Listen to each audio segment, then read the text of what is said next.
আজকে আমি একাদশ শ্রেণীর পাঠ্য স্বামী বিবেকানন্দের লেখা সুয়েজ খালে হাঙর শিকার নামক প্রবন্ধটি নিয়ে বিস্তারিত আলোচনা করব। প্রতিটি লাইন ধরে আলোচনা করার চেষ্টা করব। প্রথমে আমি লেখক পরিচিতি নিয়ে দু চার কথা বলছি। স্বামী বিবেকানন্দ 1863 খ্রিস্টাব্দের 12ই জানুয়ারি উত্তর কলকাতার সিমলিপাড়ার বিখ্যাত দত্ত পরিবারে জন্মগ্রহণ করেন। প্রথম জীবনে স্বামী বিবেকানন্দের নাম ছিল নরেন্দ্রনাথ দত্ত। পরবর্তীতে তিনি স্বামী বিবেকানন্দ নামে পরিচিত হয়েছিলেন। 1902 খ্রিস্টাব্দের 4 জুলাই মাত্র 39 বছর বয়সে এই মহামানবের মহাপ্রয়াণ ঘটে। তার উল্লেখযোগ্য গ্রন্থগুলোর মধ্যে পরিব্রাজক, ভাবনার কথা, প্রাচ্য ও পাশ্চাত্য, বর্তমান ভারত প্রভৃতি প্রবন্ধ গ্রন্থগুলি বিশেষভাবে উল্লেখযোগ্য। এবারে আমি আসছি প্রবন্ধটির উৎস সম্পর্কে কিছু বলছি। সুয়েজ খালে হাঙর শিকার নামক প্রবন্ধটি পরিব্রাজক প্রবন্ধ গ্রন্থ থেকে সংগৃহীত হয়েছে। এরপরে আসি প্রবন্ধটির প্রেক্ষাপট। 1899 খ্রিস্টাব্দের 20 জুন কলকাতা থেকে গোলকুন্ডা নামক জাহাজে চড়ে স্বামীজি দ্বিতীয়বারের জন্য ইউরোপ যাত্রা করেন। সঙ্গে ছিলেন স্বামী তুরীয়ানন্দ এবং ভগিনী নিবেদিতা। তারা 24 জুন রাতে তাদের জাহাজ মাদ্রাজে গিয়ে পৌঁছয়। সেখানে স্বামীজির অনেক পরিচিত বন্ধু তার সঙ্গে দেখা করতে আসেন এবং প্রচুর ফল মিষ্টি তাকে উপহার স্বরূপ প্রদান করেন। মাদ্রাজ থেকে কলম্বো 4 দিনের পথ। তারা 28 জুন তারিখে তাদের জাহাজ কলম্বো ত্যাগ করে। 8 জুলাই সন্ধ্যায় জাহাজ পৌঁছয় এডেন নামক বন্দরে। এখানে কালো গোরা কারুরই নামার হুকুম ছিল না। ক্রমে রেড সি অতিক্রম করে 14 জুলাই স্বামীজিদের জাহাজ সুয়েজ বন্দরে উপস্থিত হয়েছিল। আর এখানেই ঘটেছিল হাঙর শিকারের ঘটনা। প্রসঙ্গত উল্লেখযোগ্য, লেখক তার এই সমগ্র যাত্রাপথের বর্ণনা, সেই কলকাতা থেকে যাত্রা শুরু করেছিলেন, তারপরে ইউরোপ গিয়েছিলেন, তার এই যে সমগ্র যাত্রাপথের বর্ণনা, তা তিনি সুন্দর ও সরস ভাষায় বর্ণনা করেছেন তার পরিব্রাজক নামক প্রবন্ধ গ্রন্থে। এটা ছিল রচনার প্রেক্ষাপট। এবার আমরা মূল রচনায় আসব। এবার আমি সুয়েজ খালে হাঙর শিকার প্রবন্ধের প্রতিটি লাইন ধরে ধরে পড়ছি এবং আলোচনা করার চেষ্টা করছি। তোমরা সবাই ভিডিওটি শেষ পর্যন্ত মন দিয়ে শুনবে আশা করি, তাহলে তো এই প্রবন্ধটি নিয়ে আর কোনো প্রশ্ন তোমাদের মনে থাকবে না। শুরু করছি। 14 জুলাই রেড সি পার হয়ে জাহাজ সুয়েজ পৌঁছল। সামনে সুয়েজ খাল। জাহাজে সুয়েজে নাম্বার মাল আছে। তার উপরে এসেছে মিশরে প্লেগ, আর আমরা আনছি প্লেগ সম্ভবত। কাজেই দোতরফা ছোঁয়াছুঁয়ির ভয়। এখানে দেখো, প্রথমেই বলছে 18 জুলাই রেড সি পার হয়ে জাহাজ সুয়েজ পৌঁছল। রেড সি বলতে কী বোঝানো হয়েছে? এখানে রেড সি হলো এশিয়া ও আফ্রিকা মহাদেশের মধ্যবর্তী স্থানে অবস্থিত এই রেড সি, মানে লোহিত সাগর। লোহিত সাগরকে রেড সি বলা হয়। এটি বিশ্বের অন্যতম প্রধান লবণাক্ত সাগর। এর এক পারে আরব মরুভূমি, অন্য পারে মিশর। তারপরে সুয়েজ খাল। সুয়েজ খাল হলো পৃথিবীর দীর্ঘতম এবং গুরুত্বপূর্ণ সামুদ্রিক পথ এই সুয়েজ খাল। এই খালটির একদিকে ভূমধ্যসাগর এবং অন্যদিকে লোহিত সাগরকে যুক্ত করেছে। আর দেখো, প্লেগ রোগ সম্পর্কে এখানে একটি কথা আছে। প্লেগ হলো ভয়ঙ্কর একটি সংক্রামক রোগ। এটি সাধারণত ইঁদুরবাহিত এবং এই রোগটি কিন্তু খুব দ্রুত ছড়িয়ে পড়ে। তাহলে এটুকু আমরা পেলাম। তারপরে কি বলছে? জাহাজে খালাসি বেচারাদের আপদ আর কি। খালাসি হলো যারা দ্রব্য খালাস করে, তারাই কুলি হয়ে ক্রেনে করে মাল তুলে আলটপকা নিচে সুয়েজি নৌকায় ফেলছে। তারা নিয়ে ডাঙায় যাচ্ছে। অর্থাৎ খালাসিরাই কিন্তু মালগুলো যেমন তেমন করে সুয়েজ বন্দরে যে নৌকা রয়েছে ওদের সেখানে কিন্তু ফেলছে। কারণ প্লেগ নামক একটা মহামারীর ভয় রয়েছে, যার কারণে সুয়েজের ওখানে যেসব লোক রয়েছে সুয়েজ বন্দরে তাদের সাথে যাতে ছোঁয়াছুঁই না লাগে বা জাহাজের লোক যাতে তাদেরকে ছুঁয়ে না দেয়, সেজন্য কিন্তু এই ব্যবস্থা। তারাই কুলি মানে যারা মালপত্র বহন করে, ক্রেনে করে মাল তুলে আলটপকা নিচে সুয়েজি নৌকায় ফেলছে, তারা নিয়ে ডাঙায় যাচ্ছে। কোম্পানির এজেন্ট ছোট লঞ্চে করে জাহাজের কাছে এসেছেন, ওঠবার হুকুম নেই। মানে সেই যে কোম্পানি যে কোম্পানির মাল ওরা নিয়ে যাচ্ছে সেখানকার এজেন্ট ছোট লঞ্চে করে জাহাজের কাছে এসছে, সেখান থেকে তারা মালগুলো নিয়ে যাচ্ছে। কাপ্তেনের সঙ্গে জাহাজে নৌকায় কথা হচ্ছে। এ তো ভারতবর্ষ নয়, গোড়া আদমি, প্লেগ আইন ফাইন সকলের পার। গোড়া আদমি বলতে ইউরোপিয়ানদের বলা হয়েছে গোড়া আদমি।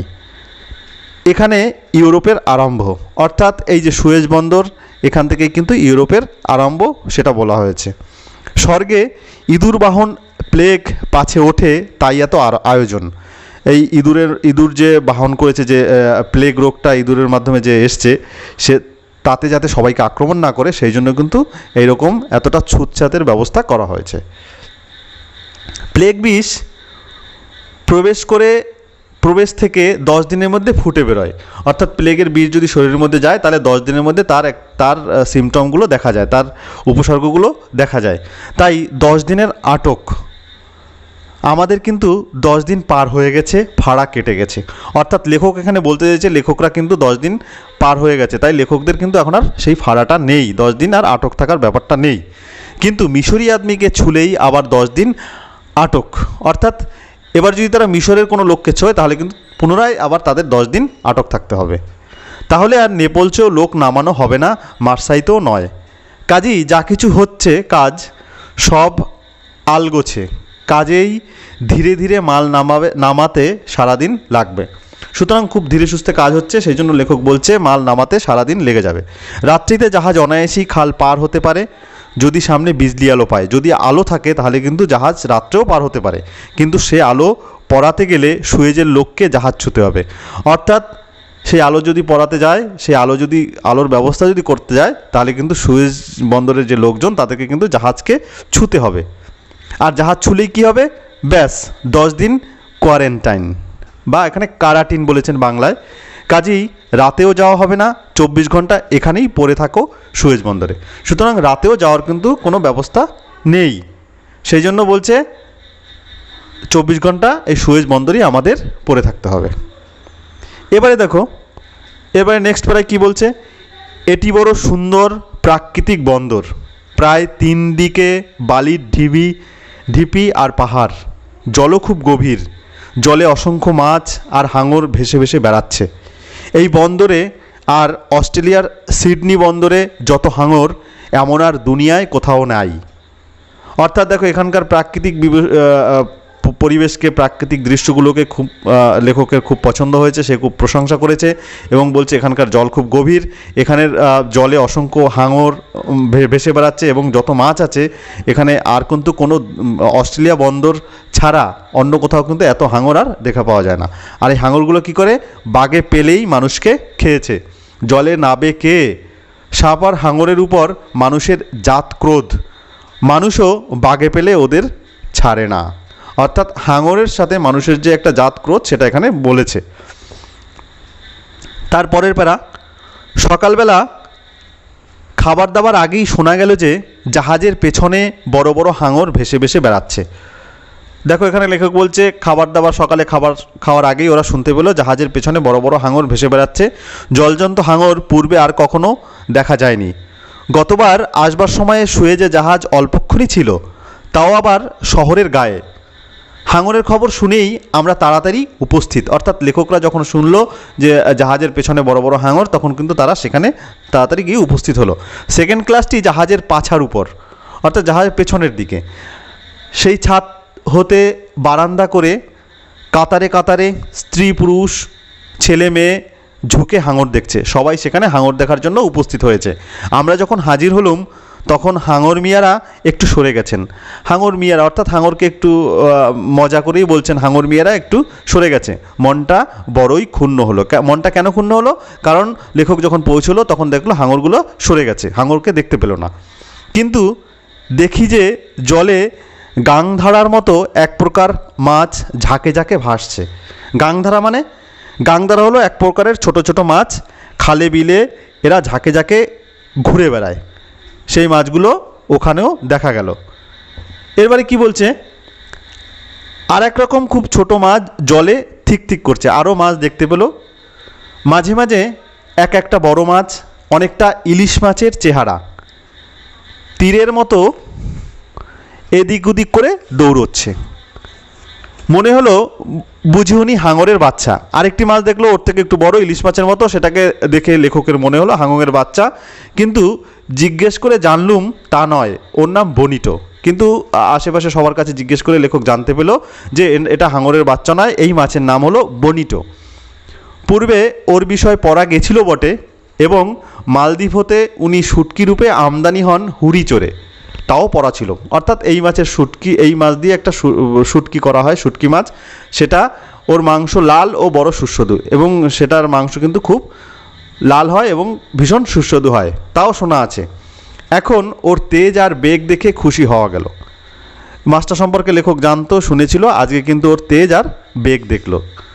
অত বড় মাছটা তীরের মতো জলের ভিতর ছুটছে, আর সে সমুদ্রের কাচের মতো জল। তার প্রত্যেক অঙ্গভঙ্গি দেখা যাচ্ছে। 20 মিনিট আধ ঘন্টাটাক এই প্রকার বনিটোর ছোটাছুটি আর ছোট মাছের কিলবিল তো দেখা যাচ্ছে। আধ ঘন্টা 3 কোয়ার্টার, অর্থাৎ আধ ঘন্টা 45 মিনিট লেখক এইভাবে অন্য মাছগুলো দেখছে। ক্রমে তিতিবিরক্ত হয়ে আসছি। এমন সময়ে একজন বললে, ওই ওই 10-12 জন বলে উঠল, ওই আসছে, ওই আসছে। চেয়ে দেখি দূরে একটা প্রকাণ্ড কালো বস্তু ভেসে আসছে 5-7 ইঞ্চি জলের নিচে। ক্রমে বস্তুটা এগিয়ে আসতে লাগলো। প্রকাণ্ড থ্যাবড়া মাথা দেখা দিল। সে গদাই লস্করি চাল। গদাই লস্করি মানে প্রচণ্ড অলস, খুব ধীরে সুস্থে চলে সেই মাছটি। বনিটোর শোষও তাতে নেই। এই যে বনিটো মাছের কথা বললো, বনিটো মাছ যেমন শোষো করে চলে, সেরকম শোষো করে হয়তো সে চলে না। তবে একবার ঘাড় ফেরালেই একটা মস্ত চক্কর হলো। মানে সে যখন ঘাড়টা এদিকে ফিরিয়েছে তখন কিন্তু একটা চক্করের মতো হলো। বিভীষণ মাছ মানে ভীষণ ভয়ঙ্কর মাছ, গম্ভীর চালে চলে আসছে। আর আগে আগে 2-1টা ছোটো মাছ, আর কতগুলো ছোটো মাছ তার পিঠে, গায়ে, পেটে খেলে বেড়াচ্ছে। দেখো সেই হাঙরটা যে আসছে তার আগে আগে 2-1টা ছোটো মাছ রয়েছে, এবং তার পিঠে, গায়ে ছোটো ছোটো মাছ খেলে বেড়াচ্ছে, সেটা এখানে লেখক দেখতে পেল। কোনোটা বা জেকে তার ঘাড়ে চেপে বসেছে। ইনিই সাঙ্গপাঙ্গ হাঙর, অর্থাৎ সাঙ্গপাঙ্গ মানে সাঙ্গপাঙ্গ সহ হাঙর। লেখক বুঝতে পারল যে সাঙ্গপাঙ্গ সহ হাঙর এসেছে। যে মাছগুলি হাঙরের আগে আগে যাচ্ছে তাদের নাম আরকাঠি পাইলট ফিশ। অর্থাৎ হাঙরের আগে আগে যে মাছগুলো আসছে সেই মাছগুলোকে লেখক বলেছেন আরকাঠি, আর এই মাছের নাম হলো পাইলট ফিশ। এখানে আরকাঠি বলতে বোঝানো হয়েছে, দেখো আরকাঠি মানে যিনি বন্দর থেকে সমুদ্র পর্যন্ত জলের গভীরতা জানেন এবং বন্দরের নিকট জাহাজ চালানোর ভার নেন, অর্থাৎ পথপ্রদর্শক। জাহাজ কোন পথে যাবে সেটা যিনি দেখিয়ে দেন তাকে বলা হয় আরকাঠি। এখানে পাইলট ফিশকে বলা হয়েছে আরকাঠি, অর্থাৎ হাঙরের পথপ্রদর্শক। হাঙরকে পথ দেখিয়ে নিয়ে যাচ্ছে এই পাইলট ফিশ, তাই পাইলট ফিশকে বলা হয়েছে আরকাঠি। তারা হাঙর শিকার দেখিয়ে দেয়, অর্থাৎ হাঙরকে তারা শিকার দেখিয়ে দেয়, আর বোধহয় আসাদটা পায়, অর্থাৎ হাঙর খেয়ে যাওয়ার পর যে অবশিষ্টাংশ থাকে সেটা হয়তো এরা খেয়ে নেয়, তাই হাঙরকে এরা পথ দেখায়। কিন্তু হাঙরের সে মুখ বেদান দেখলে তারা যে বেশি সফল হয় তা বোধ হয় নয়। অর্থাৎ হাঙরের যে অবস্থা, হাঙরের যে রাগী বা মুখের যে অবস্থা, তাতে মনে হয় সেই পাইলট ফিশ খুব একটা সুবিধা করতে পারে না। যে মাছগুলি আশেপাশে ঘুরছে, পিঠে চড়ে বসছে, তারা হাঙর চোষক। অর্থাৎ এখানে দেখো হাঙরের আশেপাশে আরও কিছু ছোটো মাছের কথা বলেছিল, এবং তারা হাঙরের পিঠে চড়ে বসেছে, তাদেরকে বলা হয় হাঙর চোষক। সেই মাছগুলোকে বলা হয়েছে। তাদের বুকের কাছে প্রায় 4 ইঞ্চি লম্বা ও 2 ইঞ্চি চওড়া চ্যাপ্টা গোলপানা একটা স্থান আছে। তার মাঝে যেমন ইংরেজি অনেক রবারের জুতোর তলায় লম্বা লম্বা জুলি কাটা কিরকিরে থাকে, তেমনি জুলি কাটা কাটা, অর্থাৎ এখানে হাঙর চোষক যে মাছটার কথা বলা হয়েছে তার বর্ণনা দেওয়া হয়েছে। সেই জায়গায় ওই মাছ হাঙরের গায়ে দিয়ে চিপসে ধরে, তাই হাঙরের গায়ে পিঠে চড়ে চলছে দেখায়। এরা নাকি হাঙরের গায়ের পোকামাকড় খেয়ে বাঁচে, অর্থাৎ হাঙরের গায়ে যে পোকামাকড় থাকে সেই মাছগুলো খেয়ে, সেই পোকামাকড়গুলো খেয়ে বাঁচে হলো হাঙর চোষক। এই দুই প্রকার মাছ পরিবেষ্টিত না হয়ে হাঙর চলে না। তাহলে দুই প্রকার মাছ কোন কোন? একটা হলো তোমার সেই আরকাঠি বা পাইলট ফিশ, তারা হাঙরের সামনে সামনে চলে, অর্থাৎ হাঙরের পথপ্রদর্শক বলা হয়েছে। আরেকটি মাছ হলো হাঙর চোষক, এরা হাঙরের বিশাল দেহের পিঠে মাথায় এগুলো থাকে, লেপ্টে থাকে। আর এদের নিজের সহায় পারিষদ জ্ঞানে কিছু বলেও না, অর্থাৎ এই দুই প্রকার মাছকে হাঙর কিন্তু কিছু বলে না, ভাবে এটা ওদের সহায় বা এদের পারিষদ বর্গ। এই মাছ একটা ছোট হাতছুতোয় ধরা পড়লো, অর্থাৎ এই একটা হাঙর চোষক মাছকে ধরে ফেলেছিল। তার বুকে জুতোর তলা একটু চেপে দিয়ে বা তুলতেই সেটা পায়ের সঙ্গে চিপসে উঠতে লাগলো। ওই রকম করে সে হাঙরের গায়ে লেগে যায়, অর্থাৎ জুতোর তলা দিয়ে চেপে দেওয়ার পর জুতোর সঙ্গে যেভাবে লেপ্টে ছিল এই হাঙর চোষক মাছগুলো এই হাঙরের গায়ে ঠিক সেভাবে চিপসে থাকে। এবার নেক্সট প্যারায়, সেকেন্ড ক্লাসের লোকগুলির বড়ই উৎসাহ। তাদের মধ্যে একজন ফৌজি লোক, অর্থাৎ সেকেন্ড ক্লাসে যে লোকগুলো ছিল তাদের মধ্যে তাদের খুব উৎসাহ ছিল, এবং তাদের মধ্যে একজন ফৌজি লোক ছিল। তার তো উৎসাহের সীমা নেই, তার ভীষণ উৎসাহ। কোথা থেকে জাহাজ খুঁজে একটা ভীষণ বড়শির জোগাড় করলে। সে কুয়োর ঘটি তোলার ঠাকুরদা, অর্থাৎ এখানে বলতে চেয়েছে সেই যে ফৌজি লোক তাকে কুয়োর ঘটি তোলার ঠাকুরদার সাথে তুলনা করা হয়েছে। অর্থাৎ কুয়োয় যদি কিছু পরে ঘটি বটি তরে, সেখানে কিন্তু যারা একটু বয়স্ক লোক তারা কিন্তু প্রথমে এসে সেটা তোলার ব্যবস্থা করে, ঠিক তেমনি জাহাজের ফৌজি লোকও যেন একটু নিজে থেকে একটু উৎসাহ করে একটা বড়শি জোগাড় করলো। তাতে শেরখানেক মাংস আচ্ছা দড়ি দিয়ে জোর করে জড়িয়ে বাঁধলে, তাতে এক মোটা কাছি বাঁধা হলো, 4 হাত বাদ দিয়ে একখানা মস্ত কাঠ ফাতনার জন্য লাগানো হলো। অর্থাৎ বড়শি যেভাবে তৈরি করা হয়, বড়শিতে যেভাবে খাবার দেওয়া হয় মাছকে খাওয়ানোর জন্য, সেইভাবে বড়শিটা করা হলো, ফাতনা লাগানো হলো।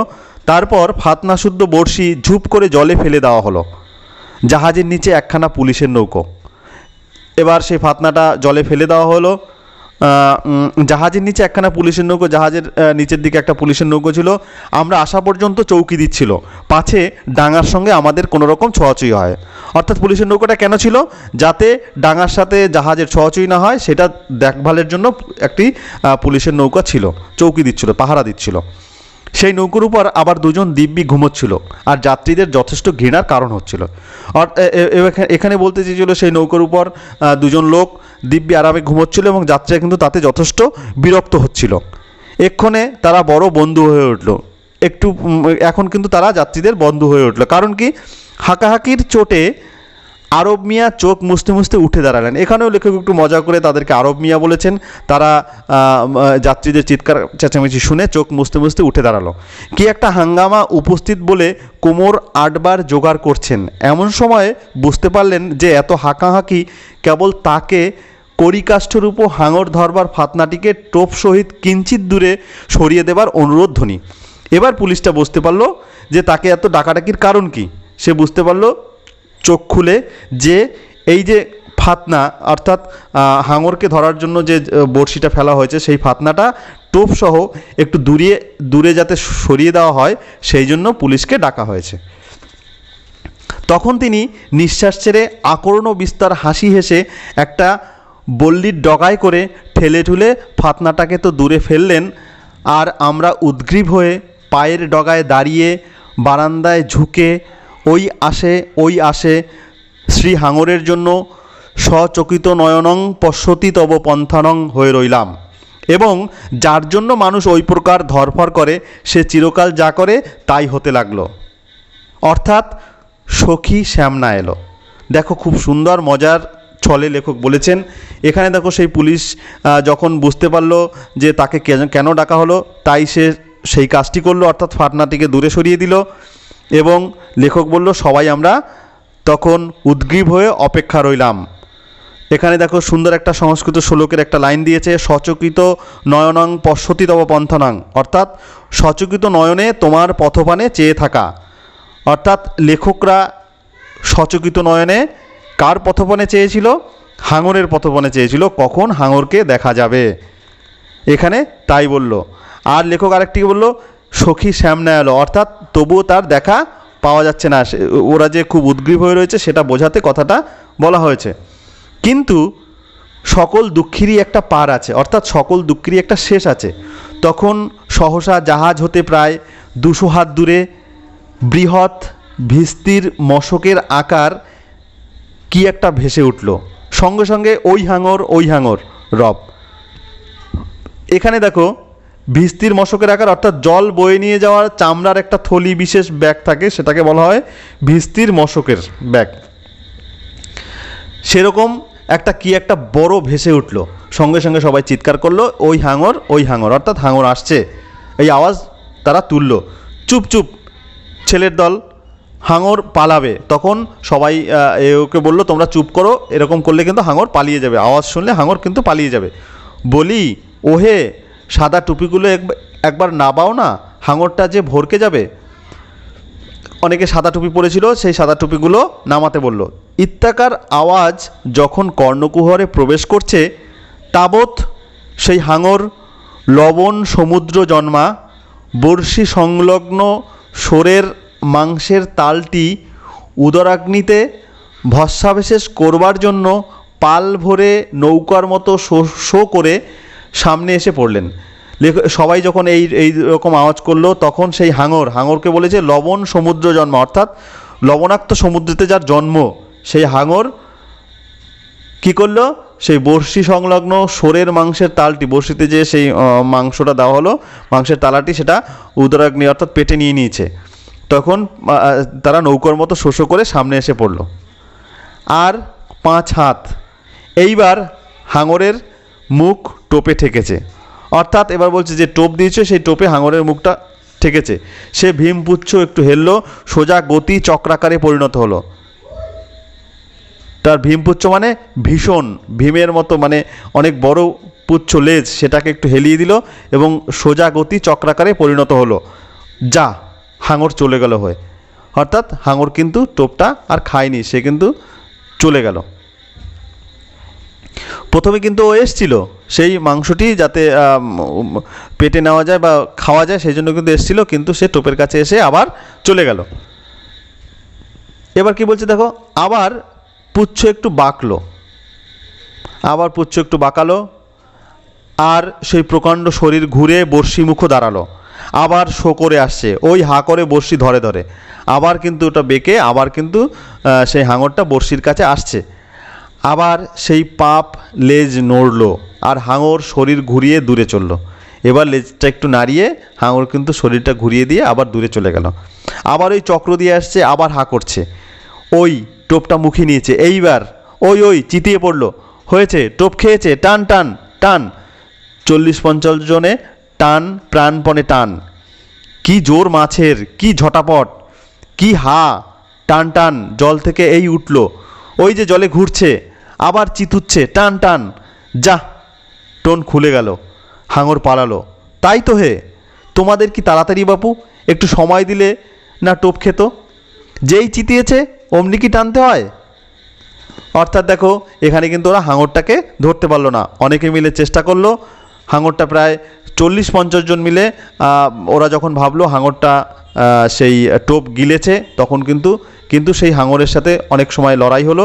জলের মধ্যে বসে হাঙর অনেকক্ষণ চিৎপাত করলো, অনেক হাঙর, ওরা কিন্তু সেই হাঙর সেখান থেকে পালিয়ে গেল, কারণ টোপ যখন খেয়েছে তখনই কিন্তু ওরা টানছে, অর্থাৎ আরেকটু পরে টানতে হতো, কিন্তু তাই ওরা হাঙরটাকে ধরতে পারলো না।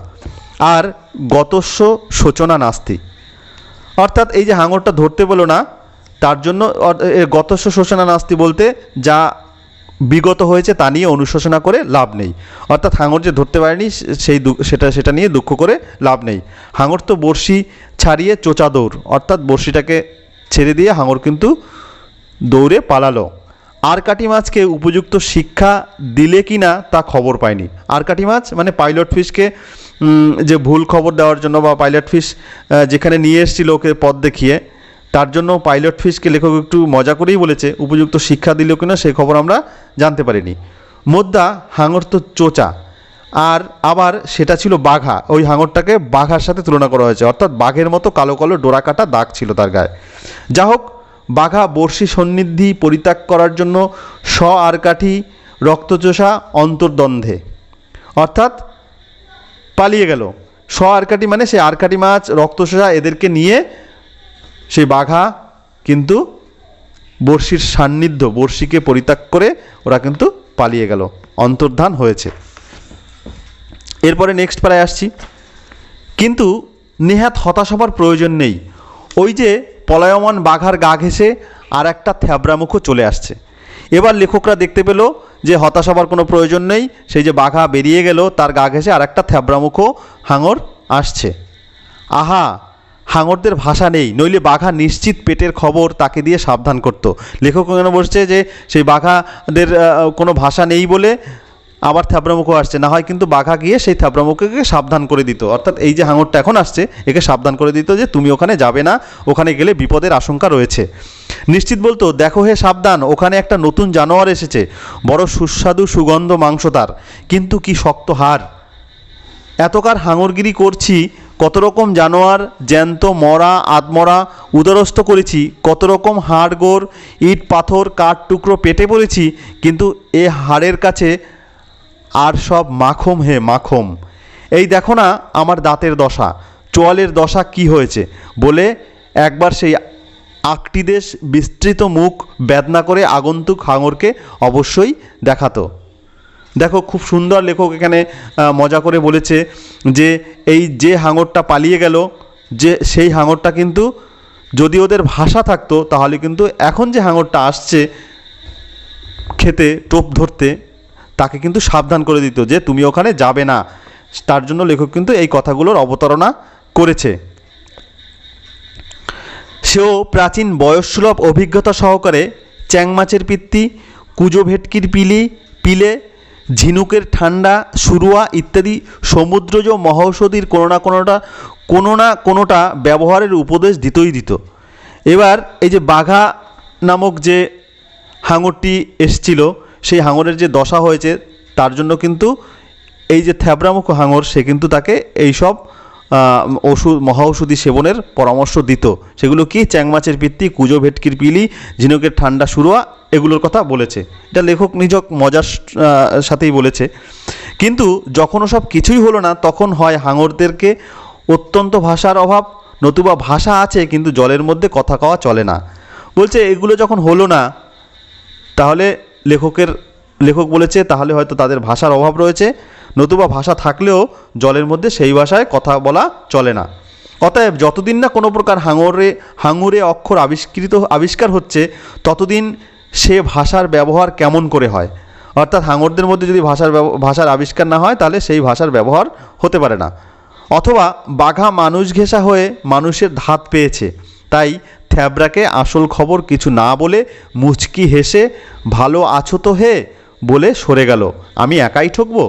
দেখো খুব সুন্দর কিন্তু লেখক একটু ব্যঙ্গের স্বরে মানুষের চরিত্রকেও কিন্তু এখানে তুলে ধরেছে। অর্থাৎ বলেছে এই যে বাঘা নামক যে হাঙরটির কথা প্রথমে বলল, যেটা টোপ ধরতে গিয়েও আবার বেঁচে চলে গেল, সেটা মানুষের ধাত পেয়েছে। লেখক বলল মানুষের মতো হয়েছে, তাই তার স্বজাতি আরেকটি হাঙর, যে হাঙরটিকে লেখক থ্যাবড়ামুখও বলেছে, সে আসছে দেখেও সেই বাঘা কিন্তু তাকে থামায়নি। কারণ সে বলতে চেয়েছে আমি একাই ঠকবো, আমি তো ঠকেছি মানুষের কাছে, এবার তুমি গিয়েও ঠকো। তাই কিন্তু বাঘা সেই থ্যাবড়ামুখকে কোনো খবর জানালো না, তার ঠকে যাওয়ার খবরটা তাকে জানালো না, এটা লেখক বলেছেন। তারপরে দেখো, আগে যান ভগীরথ শঙ্খ বাজাইয়ে, পাছু পাছু যান গঙ্গা, শঙ্খধ্বনি তো শোনা যায় না, কিন্তু আগে আগে চলেছেন পাইলট ফিশ, তার আগেও পাইলট ফিশ রয়েছে, আর পাছু পাছু প্রকাণ্ড শরীর নাড়িয়ে আসছেন থ্যাবড়া। পাইলট ফিশের পেছনে পেছনে সেই থ্যাবড়া যে হাঙরটার কথা বলেছে সে কিন্তু আসছে প্রকাণ্ড শরীর নিয়ে। তার আশেপাশে নৃত্য করছেন হাঙরচোষা মাছ, অর্থাৎ এর সাথেও কিন্তু এর গায়ে বা মাথায় লেপ্টে আছে হাঙরচোষা। আহা ও লোভ কি ছাড়া যায়? 10 হাত দরিয়ার ওপর ঝিকঝিক করে তেল ভাসছে, আর খুশবু কত দূর ছুটেছে তা থ্যাবড়াই বলতে পারে। তার উপর সে কি দৃশ্য, সাদা লাল জর্দা এক জায়গায়। আসল ইংরেজি শুয়োরের মাংস, কালো প্রকাণ্ড বড়শির চারিধারে বাঁধা, জলের মধ্যে রং বেরঙের গোপীমণ্ডল মধ্যস্থ কৃষ্ণের ন্যায় দোল খাচ্ছে। অর্থাৎ সেই শুয়োরের মাংস দিয়ে যে টোপটা দেওয়া হয়েছে, সেই টোপটার লেখক বর্ণনা করেছেন, সেটাকে বলেছে গোপীমণ্ডল মধ্যস্থ কৃষ্ণের ন্যায় দোল খাচ্ছে। এরপরের প্যারায় আসছি। এবার সব চুপ, নড়ো না, নড়োচড়ো না, আর দেখো তাড়াতাড়ি করো না। মোদ্দা কাছির কাছে কাছে থেকো। ওই বড়শির কাছে কাছে ঘুরছে, টোপটা মুখে নিয়ে নেড়েচেড়ে দেখছে। কে দেখছে? সেই থ্যাবড়া সেই টোপটা মুখে চোখে দেখছে, নেড়েচেড়ে দেখছে। দেখুক, চুপ চুপ। এইবার চিত হলো, ওই যে আর গিলছে, চুপ, গিলতে দাও।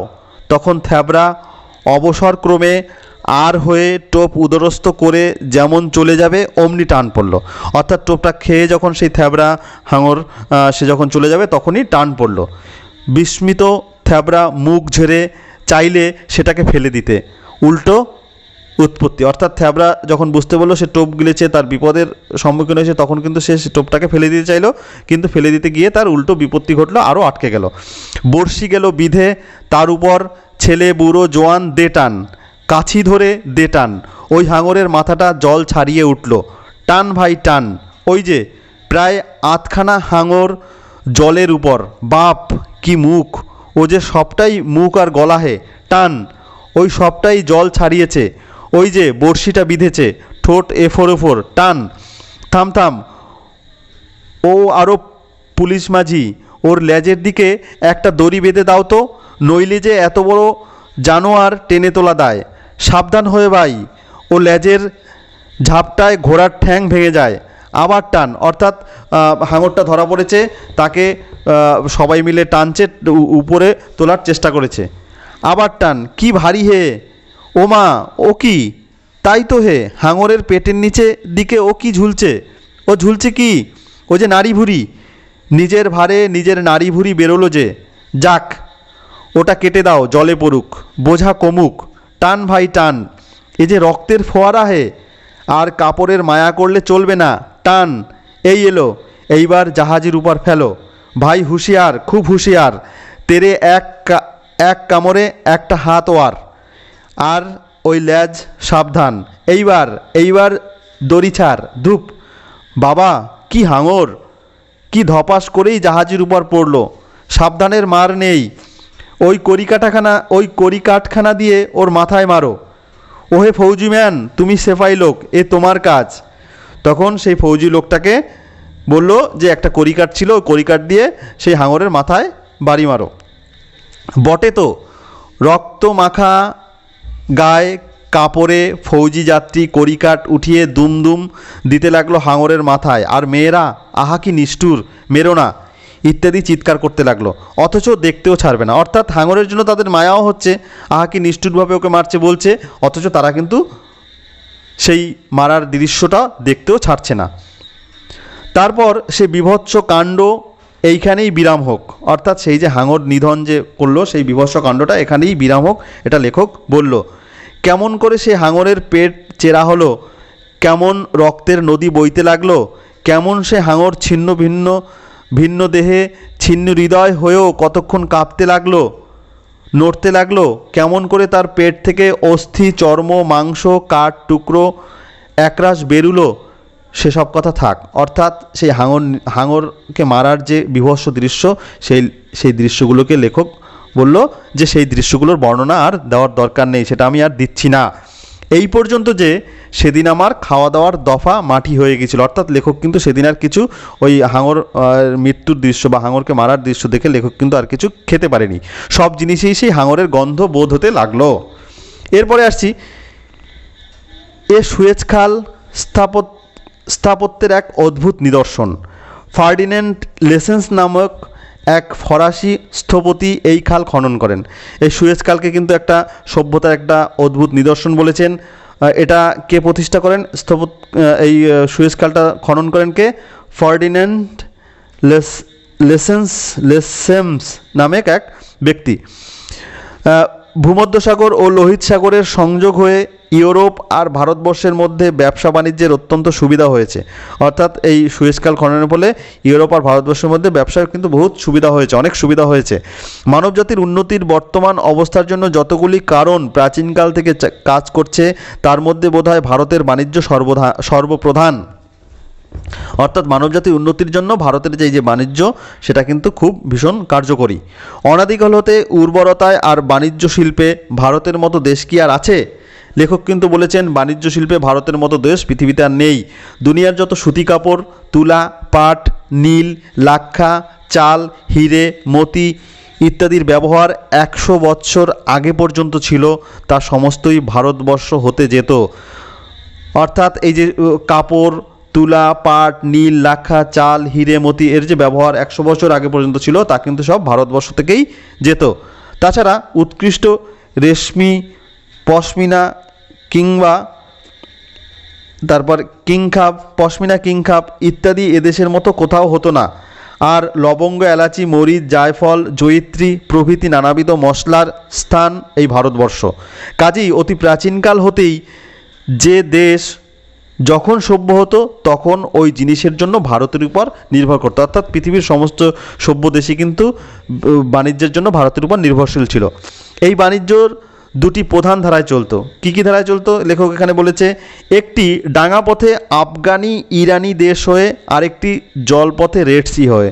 দুটি পথ, একটা চলতো ডাঙা পথে সেটা আফগান আর ইরানি দেশ হয়ে, আর একটি জলপথে এই রেড সি সুয়েজ খাল হয়ে। সিকান্দার শাহ ইরান বিজয়ের পর নিয়ারকুস নামক সেনাপতিকে জলপথে সিন্ধু নদের মুখ হয়ে সমুদ্র পার হয়ে লোহিত সমুদ্র দিয়ে রাস্তা দেখতে পাঠান। বাবিল, ইরান, গ্রিস, রোম প্রভৃতি প্রাচীন দেশের ঐশ্বর্য যে কত পরিমাণে ভারতের বাণিজ্যের উপর নির্ভর করত তা অনেকে জানে না।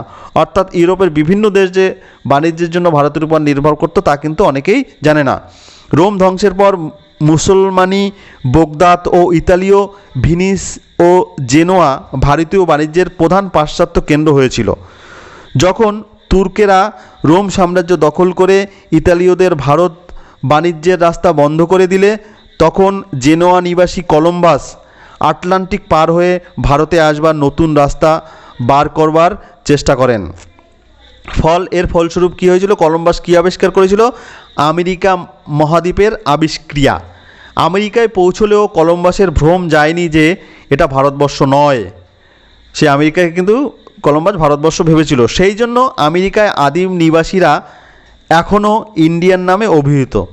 বেদে সিন্ধু নদের সিন্ধু, ইন্দু দুই নামই পাওয়া যায়। ইরানিরা তাকে হিন্দু, গ্রিকরা ইন্ডুস করে তুললে, তাই থেকে ইন্ডিয়ান মুসলমানি ধর্মের অভ্যুদয় হিন্দু দাঁড়ালো। কালা, খারাপ যেমন এখানে নেটিভ।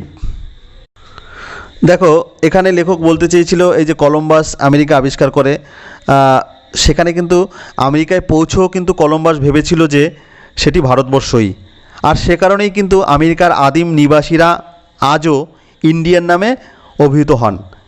বেদে সিন্ধু নদের দুটি নাম পাওয়া যায়, একটি হলো সিন্ধু ও ইন্দু। ইরানিরা একেই হিন্দু এবং গ্রিকরা ইন্ডুস করে তুললে ইন্ডিয়া বা ইন্ডিয়ান শব্দটি আসে। লেখক কিন্তু এই কথা এখানে জানিয়েছেন। তারপরে দেখো কি বলছেন, একদিকে পর্তুগিজরা ভারতের নতুন পথ আফ্রিকা বেড়ে আবিষ্কার করলে ভারতের লক্ষ্মী পর্তুগালের উপর সদয় হলেন। পরে ফরাসি, ওলন্দাজ, দিনেমার, ইংরেজের ঘরে ভারতের বাণিজ্য, রাজস্ব সমস্তই। তাই ইংরেজ এখন সকলের উপর বড় জাত। তবে এখন আমেরিকা প্রভৃতি দেশ ভারতের জিনিসপত্র অনেক স্থলে ভারত অপেক্ষাও উৎপন্ন হচ্ছে, তাই ভারতের আর তত কদর নাই। একথা ইউরোপীয়রা স্বীকার করতে চায় না। ভারত নেটিভপূর্ণ। ভারত যে তাদের ধন সভ্যতার প্রধান সহায় ও সম্বল সে কথা মানতে চায় না, বুঝতেও চায় না। আমরাও বোঝাতে কি ছাড়বো? ভেবে দেখো কথাটা কি। ওই যারা চাষাভূষা, তাঁতি, জোলা, ভারতের নগণ্য মনুষ্য, বিজাতি বিজিত, স্বজাতি নিন্দিত ছোট জাত, তারাই আবহমানকাল নীরবে কাজ করে যাচ্ছে, তাদের পরিশ্রমের ফলও তারা পাচ্ছে না। কিন্তু ধীরে ধীরে প্রাকৃতিক নিয়মে দুনিয়াময় কত পরিবর্তন হয়ে যাচ্ছে, দেশ সভ্যতা প্রাধান্য ওলটপালট হয়ে যাচ্ছে। এখানে দেখো লেখক বলতে চেয়েছে ধীরে ধীরে ভারতের লক্ষ্মী পর্তুগিজ, ফরাসি, ওলন্দাজ, ডেনমার্ক ইংরেজদের উপর সদয় হন। ভারতের বাণিজ্য, রাজস্ব সমস্ত কিছুই ইংরেজদের ঘরে পৌঁছে গিয়েছিল। তবে আমেরিকা সহ প্রভৃতি দেশ কিন্তু ভারতের জিনিস বহু ক্ষেত্রে ভারত অপেক্ষাও উত্তম মানে উৎপন্ন হওয়ায় এখন কিন্তু ভারতের আর তেমন কদর নেই, একথা লেখক এখানে বলেছেন। ভারত যে তাদের সভ্যতার প্রধান সহায়, অর্থাৎ তাদের সভ্যতা যে ভারতের জন্যই এত উন্নত, একথা কিন্তু সেই ইউরোপীয় দেশগুলো স্বীকার করতে চায় না। ভারতের নগণ্য মানুষ, তথাকথিত ছোটজাত শ্রমজীবী মানুষ, এখানে কিন্তু লেখক শ্রমজীবী মানুষের জয়গান গেয়েছেন, বলেছেন সেই শ্রমজীবী মানুষ আবহমানকাল ধরে নীরবে কাজ করে যাচ্ছে, কিন্তু তাদের সেই পরিশ্রমের যোগ্য ফল কিন্তু তারা পাচ্ছে না। কিন্তু প্রাকৃতিক নিয়মেই কিন্তু দুনিয়ায় অনেক পরিবর্তন ঘটছে, অথচ শ্রমজীবী মানুষের কিন্তু কোনো পরিবর্তন ঘটছে না। তারপরের পায়ে লেখক বলেছেন, হে ভারতের শ্রমজীবী, তোমরা নীরবে অনবরত নিন্দিত পরিশ্রমের ফলস্বরূপ বাবিল, Iran, Alexandria, Greece, Rome, Venice, Genoa, Baghdad, Samarkand, Spain, Portugal, ফরাসি, ডেনমার্ক, ওলন্দাজ ও ইংরেজদের ক্রমান্বয়ে আধিপত্য ও ঐশ্বর্য, অর্থাৎ ভারতের শ্রমজীবী মানুষদের জন্যই কিন্তু এই সব দেশের আধিপত্য এবং তাদের সম্পদ, তারা সম্পদশালী হয়েছে। আর তুমি কে ভাবে একথা, অর্থাৎ শ্রমজীবী মানুষের কথা কে ভাবে? স্বামীজি তোমাদের পিতৃপুরুষ 2খানা দর্শন লিখেছেন, 10খানা কাব্য বানিয়েছেন, 10টা মন্দির করেছেন। তোমাদের ডাকের চোটে গগন ফাটছে, আর যাদের রুধিস্রাবে অর্থাৎ রক্তধারায় মনুষ্য জাতির যা কিছু উন্নতি, তাদের গুণগান কে করবে? অর্থাৎ এই যে সভ্যতার উন্নতি, এই যে সভ্যতা এগোচ্ছে, তার মূলে কিন্তু শ্রমজীবী মানুষ আছে, তাদের গুণগান কিন্তু কেউ করছে না। কি বলছে লেখক দেখো, লোকজয়ী ধর্মবীর বলতে ধার্মিকদের কথা বোঝানো হয়েছে। রণবীর মানে যুদ্ধজয়ী বীরদের কথা বলা হয়েছে। কাব্যবীর মানে সাহিত্যিকদের কথা বলা হয়েছে। কাব্যবীর সকলের চোখের উপর, সকলের পূজ্য, অর্থাৎ এরা সকলের পূজনীয় হন, সবাই এদেরকে পূজা করেন। কিন্তু কেউ যেখানে দেখে না, অর্থাৎ যাদেরকে দেখে না, কেউ যেখানে একটা বাহবা দেয় না, কেউ একটা প্রশংসা করে না আর কি, সেখানে সকলে ঘৃণা করে। সেখানে বাস করে অপার সহিষ্ণুতা, অনন্ত প্রীতি ও নির্ভীক কার্যকারিতা। আমাদের গরিবরা ঘর দুয়ারে দিনরাত যে মুখ বুজে কর্তব্য করে যাচ্ছে, তাতে কি বীরত্ব নাই?